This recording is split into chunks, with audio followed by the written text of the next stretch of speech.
欢迎各位同学收看今天的课程。今天我们要讲的是第13章。第13章呢，它的主题是 Job Hunting Resume， 就是要找工作，要写一个履历表。我们今天很高兴邀请到 Taylor 老师。Hi everyone, I'm Taylor. 还有邀请到2位同学，一位是 Tiffany 同学。Hello, I'm Tiffany. 一位是 Laura 同学。Hi, I'm Laura. And in this unit, we will work on creating a striking resume that will land you the interview. 在本单元呢，我们将制作一份引人注目的简历，也让你呢得到一个面试的机会。The goal of the resume and cover letter is not to include all of your qualifications and work experience, but to give the potential employer all the information prudent to the job for which you are applying. 我们的简历呢，跟求职信，它的目的呢，并不是要把你所有的资格还有工作经验通通都写进去，而是要让我们的这个潜在的雇主呢，慎重的提供所有的关于您申请工作的讯息。Once you've been invited for the interview, that is when you can elaborate on the details of your experience and fill in any missing information that might come up during the discussion. 那在进行面试之后呢，你就可以 elaborate， 就是详细的说明你的这个经历，并且呢，告诉你这个潜在的雇主呢，在履历表上面你没有写的那个内容。Two things to keep in mind. The resume, or curriculum vitae, CV in the British English, provides information about your work experience and qualifications, while the cover letter is there to convince the employer of your suitability for the job and the company. 那有2件事情呢，我们是要记得的，就是 the resume 就是我们的这个简历、履历，或者是呢，我们可以有另外一种说法叫做 curriculum vitae， 叫做 CV， 那这个也是简历的意思，这2个说法都可以。那一个是英式的说法，后面这个 curriculum vitae 是英式的说法。那它提供了有关于您的工作的这个经历还有资格。那这个 cover letter 呢，就是我们说的求职信，那它是为了要使雇主呢确信说你是适合该职位的，还有该公司的。Although cover letters are the first thing hiring managers view, it is best to have your resume completed first. This will give you an overall idea of your strengths and what you could bring to the company. 那尽管呢，我们这个招聘经理呢，他第一个看到的其实是应该是你的求职信，就是我们所谓的 cover letter。但是呢，我们自己在写作的时候呢，先写简历是比较好的。为什么呢？因为这样可以让你全面的了解自己有什么优势，以及呢，你可以为这个公司带来什么样的好处。It's sort of like creating an outline when writing a short story. It's easier to write when you have a good outline to draw from. Thus, we will be focusing on resumes and not cover letters in this unit. 那这好像呢，我们在写这个短篇小说的时候，我们最好呢先有一个纲要，那这样呢，等一下在写故事的时候呢就比较容易。因此呢，我们这个单元我们就要先讲解履历表。We have included a PowerPoint of an example resume that you can follow along with, and we will refer back to throughout the unit. 我们等一下呢，在这个 PowerPoint 里面呢，就是我们会讲到说我们的这个履历表的内容。那我们先给大家看一下这个 PowerPoint， 就其实只是这个履历表的大概的样子。好，那等一下我们会详细的讲解这些内容。Okay, so let's begin with different standards in different countries when writing a resume. It is important to do your research on what standard is used. For example, in North America and the UK, education and any certificates come before work experience, whereas in Germany, work experience should come first. 好，那我们在这个履历表上面，首先我们看看不同的国家它是有不同写履历表它的标准的。那大家在写履历表的时候，要先研究一下你到底是要写履历表要投到哪一个国家去。例如说呢，假设我们是在北美的话，和英国的话，我们的这个 education 就是我们的教育，还有我们的 certificates 就是这些证书啊，是要先写的，然后再来写我们的工作经验。那假设呢，你现在是要投一个履历表到德国去的话，那你的工作经验呢就应该先写。Likewise, Americans and Brits are more concerned with work experience and skills acquired on the job, while Germans feel that proper qualifications take precedent. To them, if you did not receive any official training, then you're not only likely to perform well at your job, no matter the amount of experience you have. 同样的，在美国呢和英国人啊，他们所关心的东西也是不一样的。美国和英国人他们关心的是 work experience， 就是你的工作经验，还有在你这个工作中你获得的 skills， 就是你获得的技能。那德国人他们就不同啦，那德国人他们认为说你要有适当的这个资格才能够优先考虑你。那对他们来讲啊，如果你没有接受任何正式的培训，那无论你拥有多少的经验，那你都不可能在你的工作上会有好的表现。Now, as you may know, your name should be at the very top in a large font. This will make your name stand out, which will help the hiring manager remember your name better. Now, either under the heading or in another box, you should provide your contact information, phone number, address, and email address. 那我们在范例中，我们就可以看到，你的名字呢应该是比较大的字型，然后放在最前面。为什么要这样子呢？这样会使你的名字可以脱颖而出，有助于这个招聘经理可以记住你的名字，因为它字型也比较大，所以马上就可以看见。那现在呢，应该在这个第一行的下方呢，或是另一个框框中啊，来提及你的这个联系的方式、联系的信息，比如说呢，你的电话号码啦、你的地址啦，或是你的电子邮件地址等等。Make sure your email address is appropriate. Something like sexygirl69@gmail.com would not be so good for the work environment and would most definitely be frowned upon.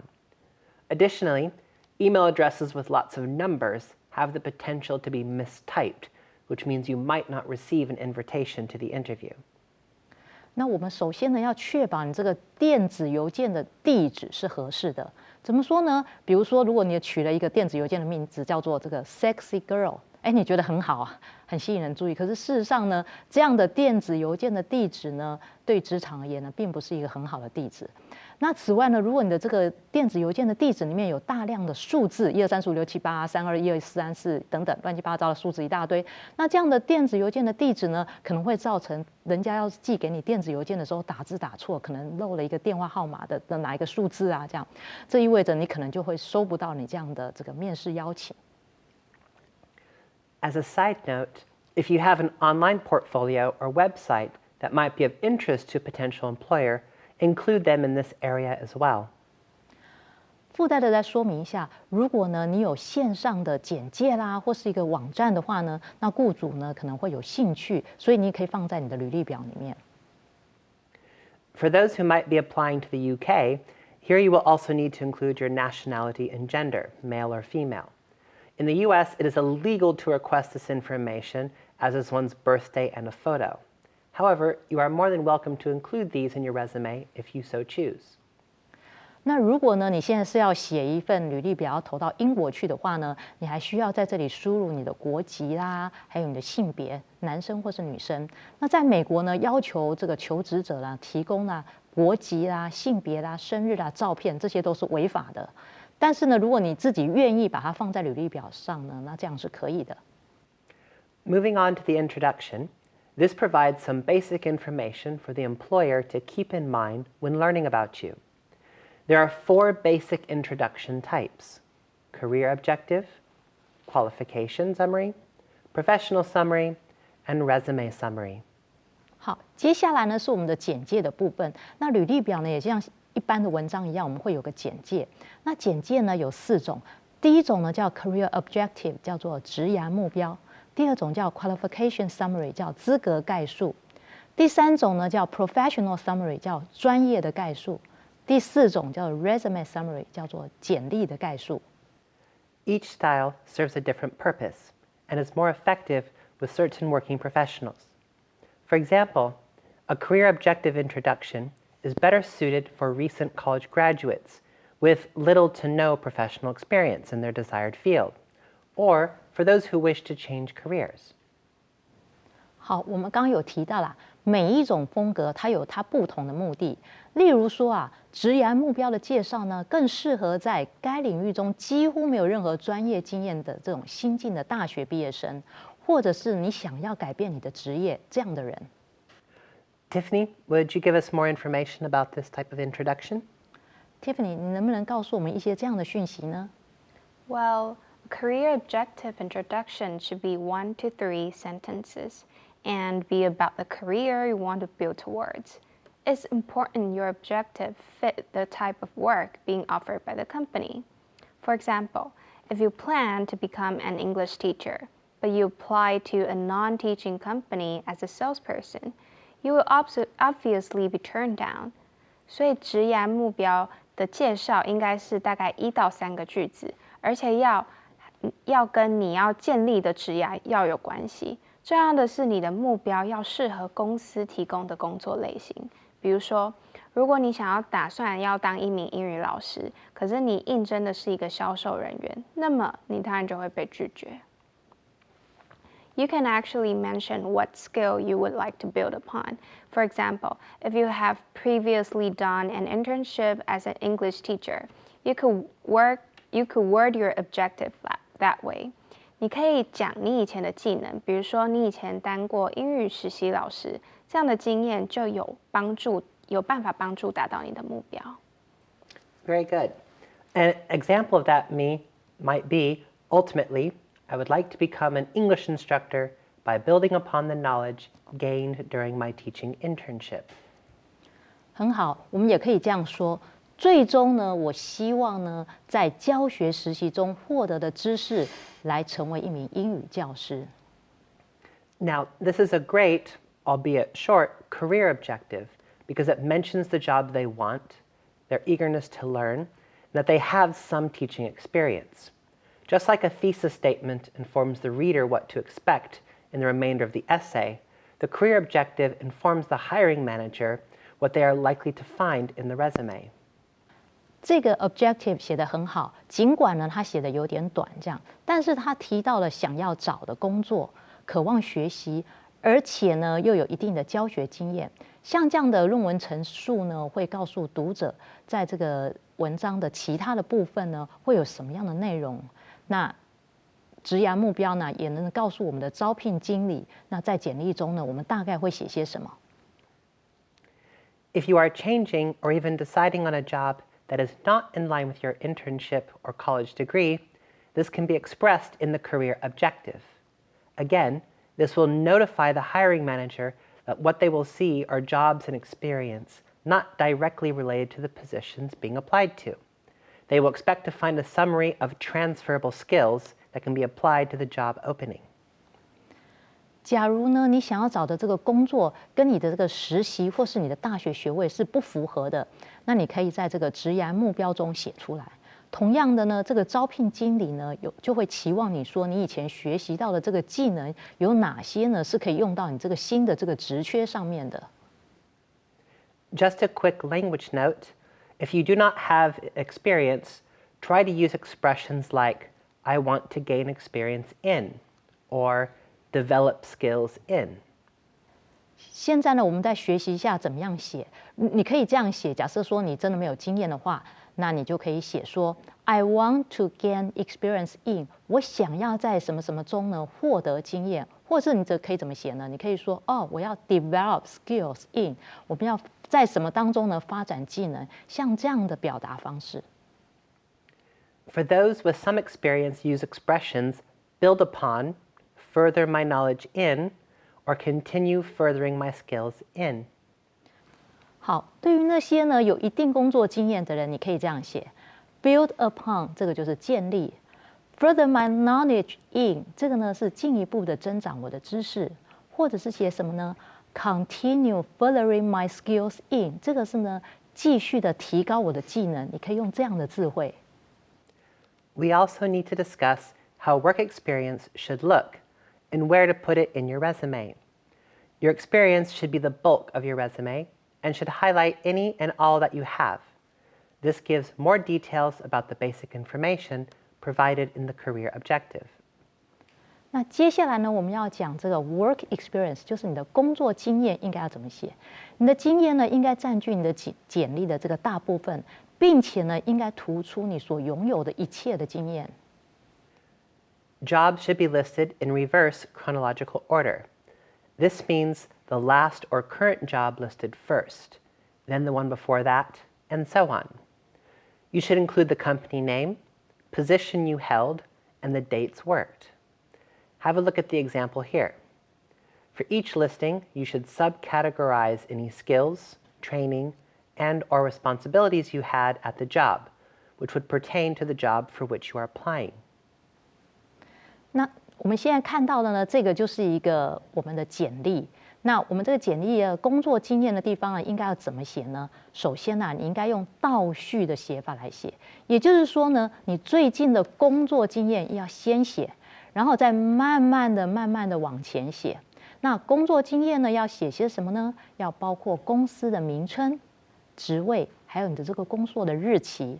那看看我们刚才的这个例子，每一个工作它的后面呢，都应该要写上这个工作它的类别、技能、培训、职责等等。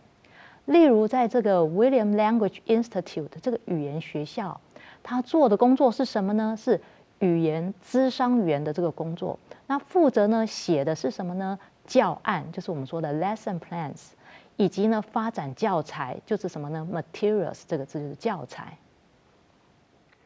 If you are a student who has recently graduated or will soon with little to no work experience, it is recommended to use experience highlights. In this format, you would list your university, any volunteer work, and or any internships done. You can also mention any accomplishments you might have, such as awards, dean's list, etc. 好，如果呢你是刚刚毕业的学生，或者是呢很快就这种刚毕业然后也没有太多经验的那种人呢，建议呢把你其他的经验也写下来，就是不要只是写你的工作经验。那你还会有什么经验呢？比如说你可能会有这个大学里面的什么呢 volunteer work 志工，或者是什么呢 internship 实习，这些呢都可能把它写进去，不是只有工作经验可以写哦。那你还可以提及自己可能获得了任何的这个奖项 award， 就是你的这些奖或是任何的成就都可以写进去。A typical type of subcategorizing is using bullet points, as you can see in this slide. Begin each point with a strong action verb. Each point is not meant to be a complete sentence. 好，那我们在这个我们看到的这个 PowerPoint 里面啊，你可以看到说啊，你可以使用一个黑点，我们称为项目符号。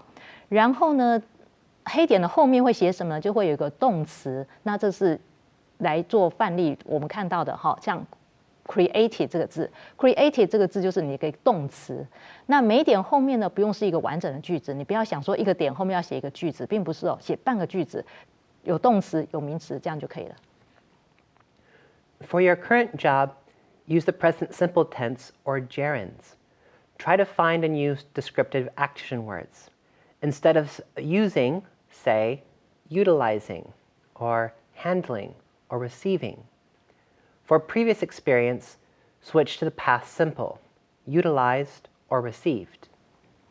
那我们这个动词呢要怎么写呢？你现在的工作要使用简单式或者是动名词，就是 VING 那样的形式。那描写性的这种动词呢，在范例中我们用到，比如说像 teaching。那假如你要用 using 这样使用这样字，那你不如说什么用 utilizing 这样子比较好，利用，或是 handling 处理，或者是呢 receiving 接收，像这样的字眼是比像 using 这样的还要好的。那如果是过去的经验呢，你就要用过去式，譬如说你就会改成什么呢 ？utilized， 好的，已使用的，这过去的哈 ，received 已接收，过去的好，过去已接收。So, for example, utilizing a variety of teaching methods in cram school classes, or employing a numerous teaching methods in cram school classes. 所以我们就可以像是例子上讲的，在补习班上用 utilizing 使用这个字，各种教学方法，或者在补习班上 employing 采用多种教学方法。Exactly.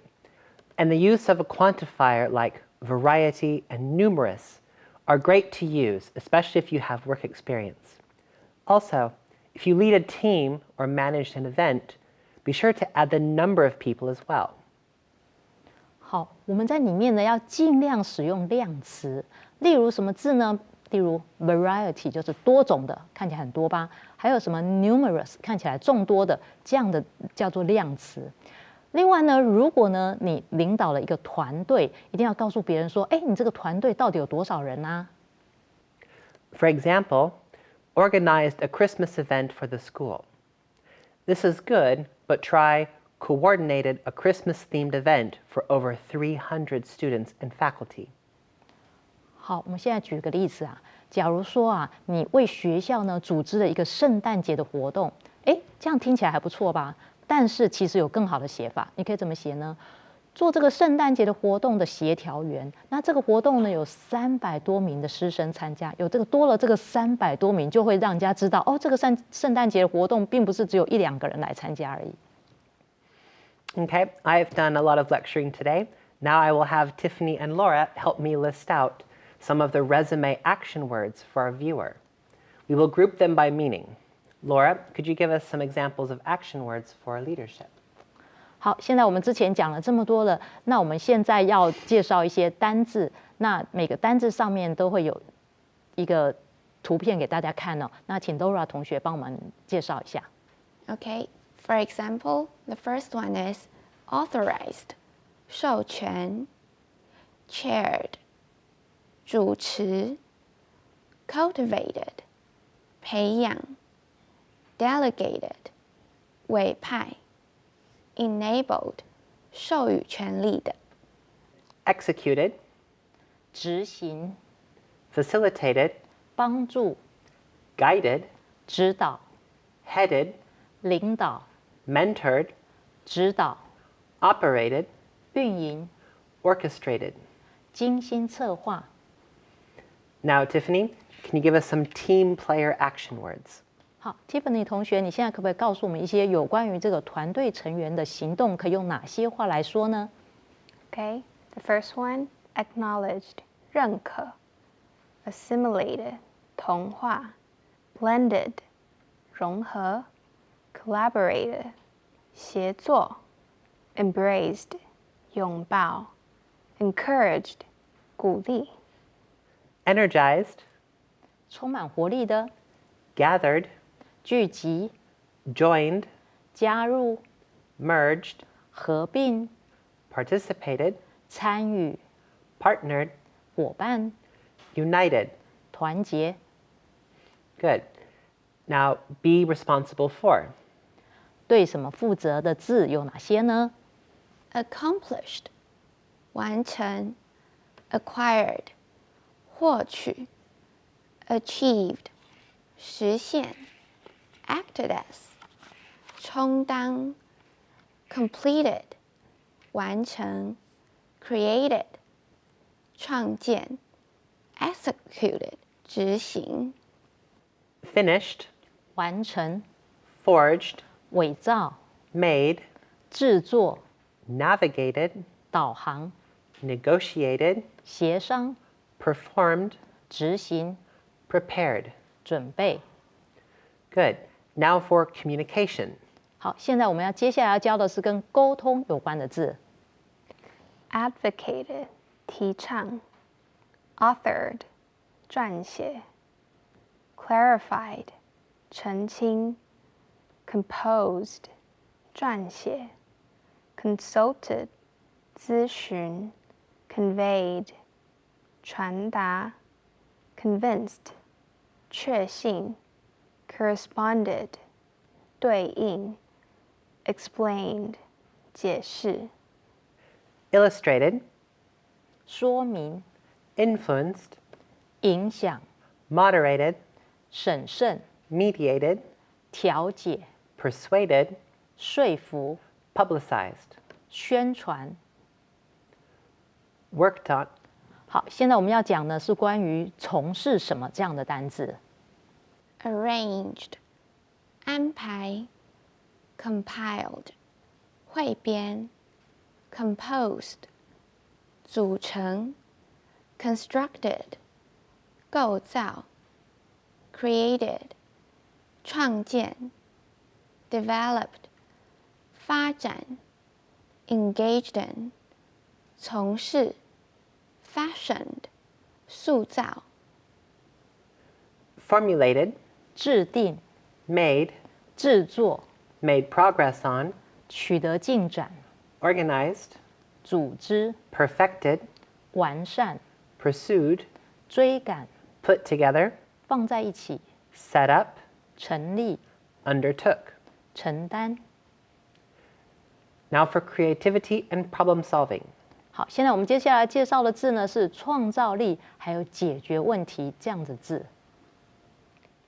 altered 更改 built 建造 corrected 纠正 crafted 制作 designed 设计 determined 确定 devised 设计 drafted 起草 enhanced 增强 Established, 建立、 fashioned, 形成、 fixed, 固定、 initiated, 启动、 invented, 发明、 overhauled, 大修、 patch, 修补、 pioneered, 开拓、 rebuilt.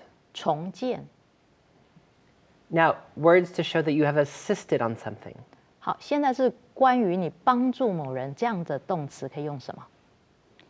abet 帮助 aid 援助 advance 前进 boost 提升 help 帮助 counsel 顾问 coach 教练 cooperate 合作 collaborate 协作 dispatch 派遣 Expedite, 加快、 endorse, 认可、 maintain, 维护、 promote, 促进、 reinforce, 加强、 support.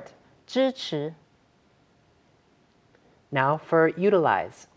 现在是使用利用这样的单字。 apply 应用 adopt 采用 deploy 部署 employ 使用 exert 发挥 handle 处理 mobilize 动员 Operate, 操作、 promote, 提升、 put to use, 投入使用、 restore, 恢复、 revive, 复兴、 specialize in. 专攻。 These are all some very good examples. Make sure to use your resources to find more. If you're not sure which action skills or even skills to mention, refer to the job advert. It will include plenty of experience that they are asking for. Use the vocabulary they provide. 好，这些呢都是很好的例子，确保呢你使用你的资源来找到更多的讯息。如果你不确定呢你要提到的是哪些技能，你要参考他们的招聘广告，包括呢他们所要求的这些经验，使用他们提供的词汇来写你的履历表。In the next unit, we'll expand upon writing a cover letter for your resume. 好，刚才呢我们已经学完怎么样写我们的简历，那在下一个单元呢我们就要写求职信。那今天呢很感谢大家收看这一集的节目，欢迎大家下个礼拜继续收看下一集。